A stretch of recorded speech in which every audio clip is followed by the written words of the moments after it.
تصرف حسين الشحات اتجاه خوان ألفينا ده مش أول مرة يعمله.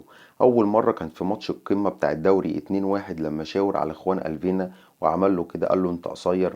وساعتها طلع حسين الشحات قال لا انا ما اقصدش وانا ما عاملش كده، والناس بس خدت الكاميرا بشكل مش عارفة ايه وبتاع، وقعدت تبرر.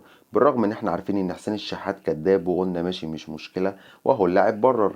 طب انت دلوقتي فريقك كسبان واخد سوبر مصري وبتحتفل مع زمايلك، لازمتها ايه ان انت تروح قدام الكاميرا وتفرد دراعاتك وتحتفل نفس الاحتفال اللي هو بيحتفله مع الجمهور وتتريق عليه؟ طب انت ليه حاطه في دماغك؟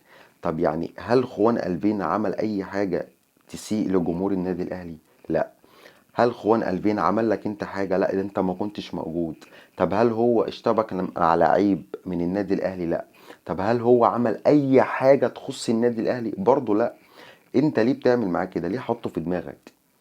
يعني ده لاعب اولا برازيلي مش مصري، مثلا نقول ان انت نكشك مثلا في الملعب ولا حتى بره الملعب ولا على السوشيال ميديا، ده لاعب برازيلي لسه شاب صغير عنده 22 سنة، ما يعرفش اي حاجة عن الاهلي والزمالك غير من شهرين. لاعب لسه جاي، لا يعرف يعني ايه تحفيل، ولا يعرف يعني ايه مشاحنات ما بين الجماهير، ولا يعرف مثلا اي لاعب داخل الاهلي ولا الزمالك، ولا يعرف اساطير، ولا يعرف اي حاجة.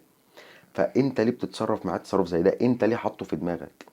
يعني احنا عارفين ان الحاجات دي بتجيب مع جمهور السوشيال ميديا. جمهور الاهلي اللي في السوشيال ميديا بيحب اللقطات دي.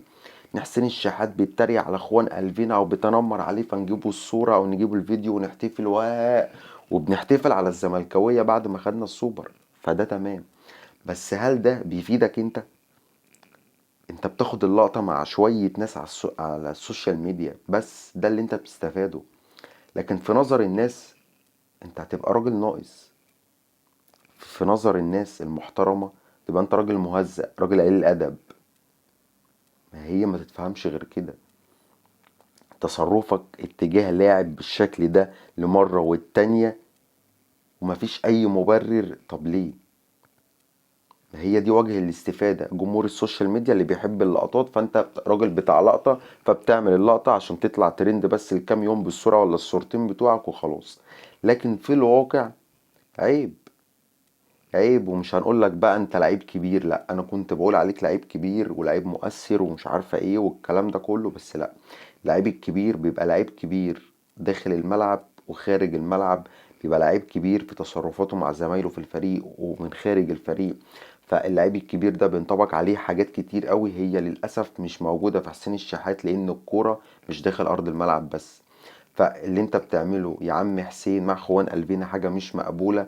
وانت مش حمل ولا قد جمهور الزمالك لما بيتنمر عليك ولما بيشتمك ولما بيهينك انت بتزعل وبتشتكي وبتعيط. فملهاش اي لازمة اللي انت عملته مع اخوان قلبنا، وخليك فاكر ان دي تاني مرة مع لاعب انت ولا تعرفه ولا هو يعرفك ولا حد ليه علاقة اصلا بالكرة المصرية. ده راجل لسه جاي مصر من شهرين، ما يعرفش اي حاجة ولا يعرف يعني ايه تحفيل السوشيال ميديا بتاعنا. راجل كان عايش في البرازيل، فاللي بيحصل هنا غير اللي بيحصل عندنا، فاللي عندنا مختلف، فهو ما يعرفش اي حاجة عننا. فاللي انت تتصرف معاه تصرف زي ده لتاني مرة، فدي حاجة عيب عيب عيب، ودي اسمها قلة أدب يا حسين يا شحات.